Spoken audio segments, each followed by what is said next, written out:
Formalities out of the way. Alright, so I'm coming to you from on location in wonderful Spokane, here at the airport, doing some things for my other job, and wanted to touch on a subject that was brought up by a friend of mine who was discussing who is legally able to sign off maintenance entries in the logbook. This channel is about working on aircraft and flying those airplanes. So come take a seat and let's go for a flight.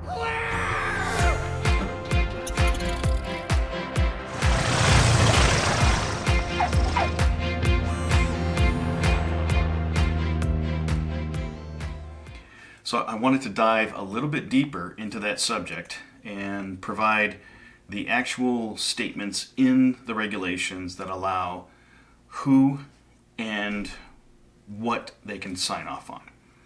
So with that, who can actually work on an airplane? Well, really, anybody can. However, there are certain stipulations for who can actually make the entries in the logbook. So basically, an A&P can sign for pretty much anything except for major and minor alterations, and we'll get into that list later on. Pretty much anything on the aircraft, an A&P can sign for. Now, annuals are a different story. That's a whole different category, and that's an A&P who has authorization through the FAA to do those. And those guys are referred to as IAs. They're kind of think of them as the CFIs of the A&P world. However, A&Ps can also supervise somebody who doesn't even have a certificate. But they are the ones ultimately responsible for that, so that's kind of up to them. Now, there are certain things that a pilot certificate allows you to sign off on, and those things are referred to as preventative maintenance. Now, the definition of preventative maintenance is defined as the simple or minor preservation, operations, and replacement of small standard parts not involving complex assemblies. So there is a list in the FARs that actually define preventative maintenance. So in the regulations, it's very specific about who can sign off what type of maintenance. And I'm going to quote here from the FARs. This is under Title 14, Chapter 1, Subchapter Charlie, Part 43. And in 43.7, persons authorized to approve aircraft airframe, aircraft engines, propellers, appliances, and components for return to service after maintenance. Basically, in this section, it states that no person other than the administrator may approve an aircraft airframe or engine propeller appliance for return to service after it's undergone maintenance, preventative maintenance, rebuilding, or alteration. So that's the first one, it's the administrator. The second one is the holder of a mechanic certificate or an inspection authorization may approve those same items. And under that we go to Chapter 65 for everything that's about certifying A&Ps. Paragraph Charlie states that a repair station can do all those things. Paragraph Delta stipulates the manufacturer may return all of those things to service. And then the holder of an air carrier, and we're not really interested in that. But what's really important in 43.7 is paragraph F that states, a person holding at least a private pilot certificate may approve an aircraft for return to service after performing preventative maintenance under the provisions of 43.3. So this is the confusing part in 43.3, is that it first goes off to say who is not allowed to perform the maintenance on, or preventative maintenance on an aircraft.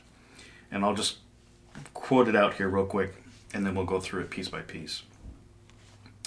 43.3, paragraph A says, except as provided in this section and in 43.17, which actually involves aircraft being worked in Canada under FAA registered in numbers. No person may maintain, rebuild, alter, or perform preventative maintenance on an aircraft, airframe, aircraft engine, propeller, or preventative maintenance are listed in Appendix A. So basically this is what's saying is nobody can do anything unless the following paragraphs that I'm going to state here, those are the only ones that can do, are authorized to perform those maintenance. Paragraph B. The holder of a mechanic certificate may perform maintenance and preventative maintenance. They can also do alterations as provided in Part 65 of the chapter. Part 65 deals with A&P certification. In paragraph C, is the holder of a repairman certificate may perform maintenance and preventative maintenance, and alterations as provided in Part 65 of this chapter. Paragraph D is the person working under the supervision of a holder of a mechanic or repairman certificate can do all that stuff. In paragraph E, the holder of a repair station certificate may perform maintenance and preventative maintenance given under Part 145. So in Section 43.3, it's a little confusing, but basically an A&P, somebody having a repairman certificate, there's some verbiage about air carriers, 121, 135 operators, and then there's a little blurb about pilot certificate being able to sign off for that. So with those items, since we're talking about maintenance and preventative maintenance, the difference between the two is that maintenance means inspection, overhaul, repair, preservation, and the replacement of parts, but excluding preventative maintenance. Now there's an appendix to Part 43. Appendix A is a list of all the major alterations and major repairs. In addition to, it also has a list of all the preventative maintenance. So basically anything that's in this appendix for preventative maintenance, a pilot can actually perform those operations. Part 43, Appendix A, Paragraph C, states preventative maintenance is limited to the following work provided it does not involve complex assembly operations. And we'll just list these off. The first one is removal and installation of and repair of landing gear tires. Replacing elastic shock absorber cords on landing gear. That's kind of an unusual one. Landing gear shock struts by adding oil, air, or both. Servicing landing gear wheel bearings, such as cleaning and greasing. Replacing defective safety wire or cotter keys. That sounds pretty reasonable. Lubricating, not requiring disassembly other than removal of non-structural items such as covers, plates, cowlings, and fairings. Making simple fabric patches not requiring rib stitching or the removal of structural parts or control surfaces. There's a exception here also for the case in balloons, and that making of small repairs to envelopes as defined in accordance with the balloon manufacturer's instructions, and not requiring load tape repair or placement. Number 8 is the replenishment of hydraulic fluid in the hydraulic reservoir. Number 9 is refinishing decorative coating of fuselage, balloon basket, wing tail group surfaces, excluding balance control surfaces, fairings, cowlings, landing gear, cabin, or cockpit interior where the removal or disassembly of any primary structure or operating system is not required. So paragraph 10, applying preservative or protective material to components where no disassembly of any primary structure or operating system is involved, and where such coating is not prohibited or is not contrary to good practices. That's paint. Basically, that's paint. Number 11 is the repair of upholstery and decorative finishings in the cabin, cockpit, or balloon basket interior when the repairing does not require disassembly of any primary structure or operating. You see the pattern here? 12 is making small simple repairs to fairings, non-structural cover plates, cowlings, and small patches and reinforcements, not changing the contour as to interfere with proper airflow. 13 is replacing side windows. Again, not interfering with any such controls or electrical equipment or whatnot. Number 14 is replacing seat belts. 15 is replacing the seats or seat parts with replacement parts approved for that aircraft and not involving disassembly of any primary structure or operating system. See the pattern there again?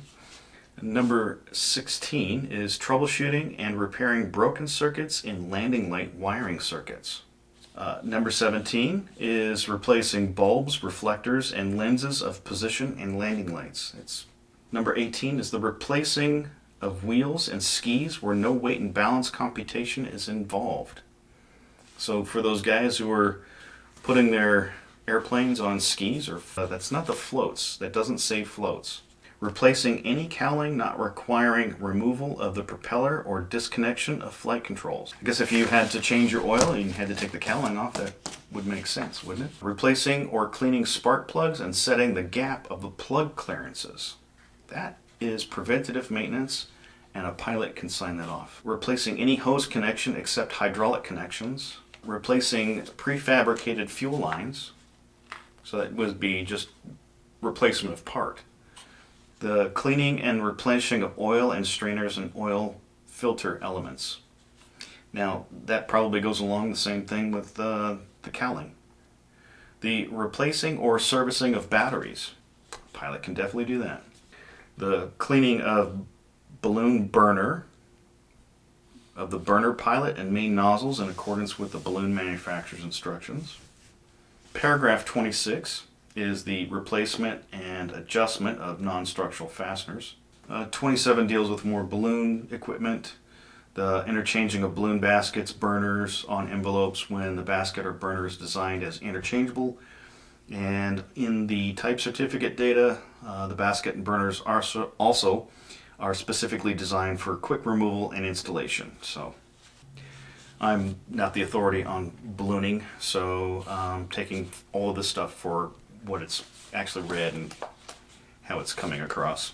So paragraph 28 is the installation of anti-misfueling devices to reduce the diameter of fuel filler openings, provided the specific device has been made a part of the aircraft type certificate data by the manufacturer, and the manufacturer has provided FAA approved instructions for installing such device, and installation does not involve the disassembly of the existing fuel tank filler opening. Sounds pretty straightforward. I don't know, that must be super specific. 29 is removing, checking, and replacing magnetic chip detectors.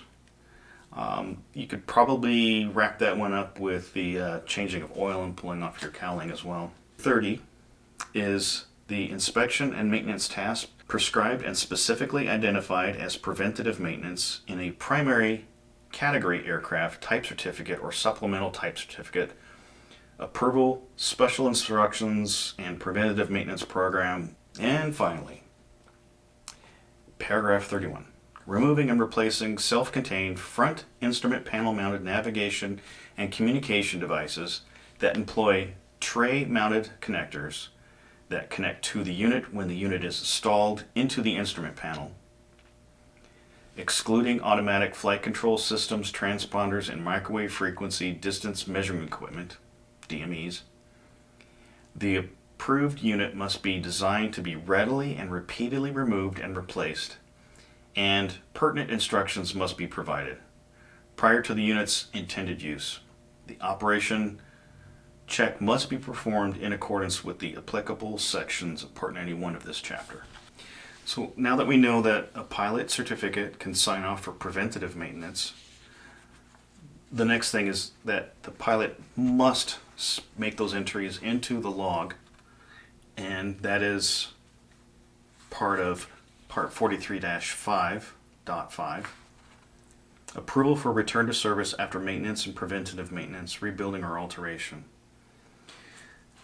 No person may approve or return to service any aircraft, airframe, aircraft engine, propeller, or appliance that has undergone maintenance, preventative maintenance, rebuilding, or alteration unless, paragraph A, the maintenance record entry is required by 43.9 or 43.11 as appropriate has to be made. A pilot can change his own oil, he can change his own tires, he cannot do the brakes because that's getting into the hydraulic system.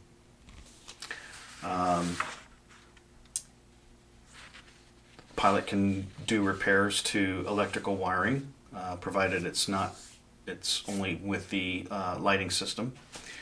They replace bulbs. They can service hydraulics. There's a lot of things in there that a pilot certificate can actually sign off. Now, with that being said, should a pilot be signing that stuff off? Well, you should have at least a competency of being able to work on something, and to the degree of the standards for being airworthy. Just cobbling something together and then not putting it in the book, or just putting it in the book and having substandard craftsmanship just really won't cut it. So I would be very wary if you're just a pilot and you know this list is there, trying to tackle some of these items without consulting an A&P or getting yourself into a situation where you're going to make things worse. Always consult, and as you have personal minimums when you're flying, you should have personal minimums when you're working on your aircraft. And if you think you're going to be getting into something that's over your head, just ask a mechanic buddy, or put a comment, leave a question down below, and I'll try my best to try and help you out. That's the regs in a nutshell, and I'll have links down to Blair's video and his channel, and he does some excellent stuff with some older airplanes. Great mechanic, and really top-notch guy especially with engines. So I'll leave a link down to Blair's channel, and then I'll quote out everything I've been talking here with the regulations. So with that, I just want to end the video here, and like I said, leave questions or comments down below. But that's it for now. May all your flying be good flying. Now, I'm not some rich and famous YouTuber asking you to like and subscribe to this channel. I'm an aviator asking you to like and subscribe to this channel, because that's the way YouTube works. If you don't click those buttons, YouTube doesn't know that you want to see more aviation content and won't show you more.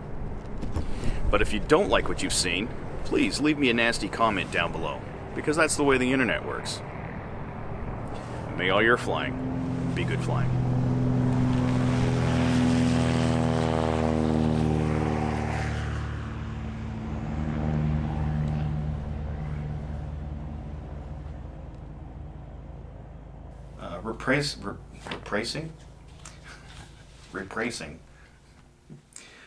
Replacing or did I cover everything? I hope I covered everything, because I don't want to have to go through this again.